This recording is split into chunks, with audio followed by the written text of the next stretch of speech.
তামিম দারি রাদিয়াল্লাহু আনহু তিনি একবার 30 জন বা 40 জন সাথীকে নিয়ে সাগরে সফর করতে শুরু করলেন।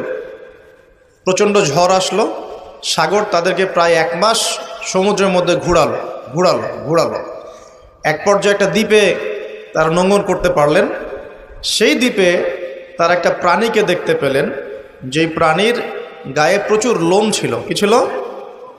লোম। এত বেশি লোমকূপ যে তার চেহারা কোনটা আর পিছন দিক কোনটা এটা আইডেন্টিফাই করা যাচ্ছে না। এবং বিস্ময়কর বিষয় হচ্ছে এই প্রাণী কথা বলা শুরু করলো।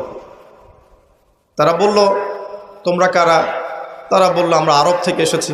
এরকম কিছু কনভারসেশন হলো। তখন সেই প্রাণী বলল, তোমাদের অপেক্ষা করছে একজন ব্যক্তি, আমার সাথে আসো। তখন এই 30 জন বা 40 জন সাহাবী তারা তামিম দারির সাথে গেলেন।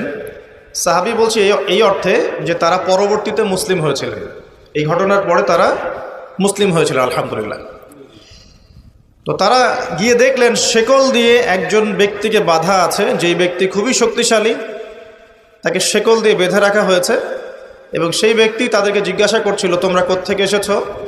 তামিম দারি রাদিয়াল্লাহু আনহু তিনি বলছেন, আমরা মক্কা থেকে এসেছি, মদিনা মক্কা থেকে এসেছি। কি উদ্দেশ্যে? এই উদ্দেশ্যে, তোমাদের সেখানে একজন ব্যক্তি আছে মুহাম্মদ, তার কি খবর? তামিম দারি রাদিয়াল্লাহু আনহু বলছেন, তার খবর হচ্ছে বালতির মতো। কিসের মতো? বালতির মতো। কখনো তিনি বিজয় লাভ করছেন, কখনো আবার মুশরিকরা বিজয় লাভ করছে। মানে বদরের যুদ্ধে তিনি জয়লাভ করেছেন, উহুদের যুদ্ধে আবার মুশরিকরা মুসলিমদেরকে বিপর্যয়ের সম্মুখীন করেছেন। জিজ্ঞাসা করলেন, তাবারিয়া হ্রদ চেনো? তিনি বলছেন, হ্যাঁ চিনি। তাবারিয়া হ্রদে কি পানি আছে? তামিম দারি রাদিয়াল্লাহু আনহু বলছেন, হ্যাঁ পানি আছে। এই ব্যক্তি তখন বলছে, অতি শীঘ্রই সেখানে কোনো পানি থাকবে না। আবার প্রশ্ন করছেন, বাইসানের খেজুর গাছের নাম শুনেছ? তামিম দারি বলছেন, শুনেছে। সেখানে কি খেজুর আছে? তামিম দারি বলছেন, প্রচুর খেজুর আছে।